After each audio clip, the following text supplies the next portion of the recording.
কৃষ্ণ দাসের ডাকা দলীয় বৈঠকে গড় হাজির রইলেন রাজগঞ্জের বিদায়ী বিধায়ক খগেশ্বর রায় এবং দলের ব্লক সভাপতি।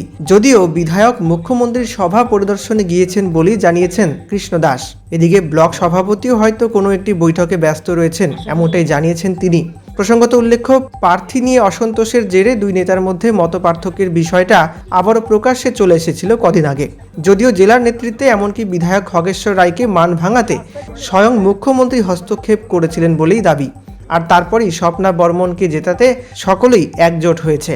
তবে এখনও কি মন থেকে বিষয়টা গ্রহণ করতে পেরেছেন রাজগঞ্জের বিদায়ী বিধায়ক এবং তার অনুগামীরা, সেই সংশয় কিন্তু থেকে যাচ্ছে। একসঙ্গে একটা মিটিংও ছিলাম, বিধায়ক হয়তো একটা এমার্জেন্সি কোনো মিটিংয়ে, কারণ 24 তারিখ হচ্ছে আমাদের মুখ্যমন্ত্রী আসতেছে ময়নাগুড়িতে, সেই ব্যাপারে একটু ব্যস্ত আছে আর কি। তো আমাকে বললো যে তুই মিটিংটা সারে নিস, আমি ওই ব্যাপারটা নিয়ে একটু যাচ্ছি আর কি। তো সেই ব্যাপার নিয়ে, যেহেতু উনি চেয়ারম্যান জেলার, তো ওই ময়নাগুড়ির বিষয়টা নিয়ে ব্যস্ত আছে। আর ব্লক সভাপতিও একটা অন্য বোধহয় মিটিংয়ে ব্যস্ত ছিল আর কি, কারণ এটা খুব শর্ট সময়ের মধ্যে মিটিংটাকে কল করা হয়।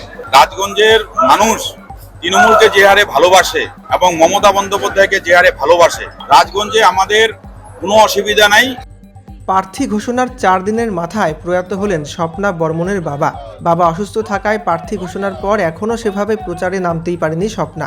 এর মধ্যে শনিবার সকালে এলো বিরাট দুঃসংবাদ। প্রার্থী ঘোষণার পর প্রথমটায় দলের মধ্যে অসন্তোষ লক্ষ্য করা গিয়েছিল। কাজেই এখন আবার পারিবারিক শোকের মুহূর্তে ঠিক কবে প্রচারে নামবেন স্বপ্না, সেই বিষয়ে তৈরি হয়েছে অনিশ্চয়তা। কারণ তার বাবার 13 দিনের কাজ করতে হবে স্বপ্নাকে।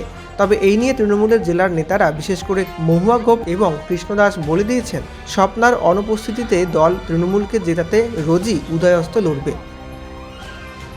আমি তার গার্জিয়ান হিসেবে আছি, আমাদের ফুল টিম আছে এখানে। আজকে দেখছেন সব আমাদের অঞ্চল প্রেসিডেন্টরা চলে আসে এবং মাদার শাখা সংগঠন, অঞ্চল প্রেসিডেন্ট, চেয়ারম্যান সবাই চলে আসে। তো আমরা তার গার্জিয়ান হিসেবে কাজ করব সকলেই মিলে, কোনো অসুবিধা হবে না।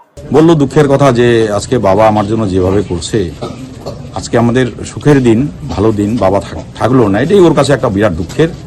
যে যখন বাবা সুখটাকে ভোগ করে, বাবা এতটা পরিশ্রম করছে ওর জন্য যে ভ্যান চালায়, তবুও স্বপ্নাকে লেখাপড়া বা খেলাধুলা থেকে বঞ্চিত করেনি। এটাই ওর কাছে জীবনে সব থেকে ব্যর্থতা, সব থেকে হার, যে সুখের দিনে বাবাকে থাকলো না। বললাম, একদিকে ইলেকশন ডিক্লেয়ার হয়েছে, একদিকে ও ক্যান্ডিডেট, কিভাবে প্রচার করবে, কিভাবে আপনারা থাকবেন দলের পাশে? আমি যেহেতু পরিষ্কারভাবে বলছি যে ওর দায়িত্ব আমার উপরে, এবং ও নিয়মের কাজ যেটা আছে সেটা করবে, বাকি কাজ আমরা সম্পূর্ণ করে দিব, কোনো চিন্তা নেই।